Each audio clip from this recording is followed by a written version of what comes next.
आतंकी मॉड्यूल पर सूत्रों से बड़ी खबर आ रही है। गुजरात मॉड्यूल पर सबसे बड़ा खुलासा हुआ है। बायोकेमिकल अटैक की साजिश यहां पर रची जा रही थी। सूत्र ये बता रहे हैं भक्तों को मारने की प्लानिंग थी इनकी। प्रसाद में केमिकल मिलाने वाले थे आतंकी और रेजिन केमिकल मिलाने की साजिश रची जा रही थी। तीनों संदिग्ध आतंकियों ने यह खुलासा किया है। गुजरात एटीएस की पूछताछ में ये खुलासे हुए हैं। तो बड़ी जानकारी सूत्रों के हवाले से यहां पर निकल कर आ रही है। ये जो आतंकी पकड़े गए हैं उनसे पूछताछ में तमाम चीजें सामने आई हैं कि बड़े स्तर पर ये इस तरह की साजिश यहां पर रच रहे थे कि बायोकेमिकल अटैक किया जाए और उससे भक्तों को यहां पर टारगेट किया जाए। जिस तरह की इनकी प्लानिंग थी, प्रसाद में केमिकल मिलाने की ये आतंकी साजिश रच रहे थे। तो आप देखिए पढ़े लिखे डॉक्टर इसमें शामिल हैं और किस तरह की ये साजिश यहां पर रच रहे थे कि केमिकल का इस्तेमाल कुछ इस तरह से किया जाए कि उससे लोगों की जान जाए।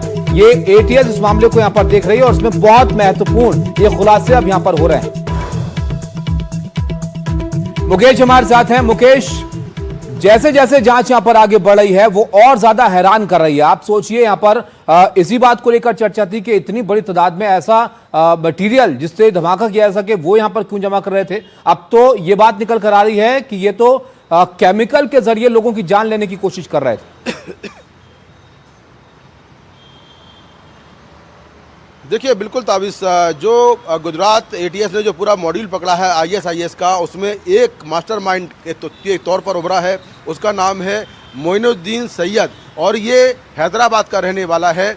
पुलिस के मुताबिक जब इसको पकड़ा गया तो इसके पास से 4 कैस्टर एक केमिकल मिला, उसका नाम है राइसिन। ये जो केमिकल है ये प्रोसेस करके बनाया था और ये जो केमिकल है इतना घातक है कि ये जो है केमिकल इसके जरिए एक साथ कई लोगों की जान ली जा सकती है। तो मोइनुद्दीन सैयद को गिरफ्तार करने के बाद जो गुजरात एटीएस है उसने छापेमारी की हैदराबाद में और गुजरात एटीएस के मुताबिक ये जो मास्टरमाइंड है इसने चीन से एमबीबीएस किया है, इसीलिए उसको मालूम है कि कौन से केमिकल में क्या मिलाया जाए तो ये केमिकल जानलेवा हो सकता है। तो केमिकल अटैक करने की प्लानिंग कर रहा था वो और उसके पहले ही उसे गुजरात से गिरफ्तार कर लिया गया। ये लोग गुजरात में हथियारों को एक्सचेंज करने आए थे।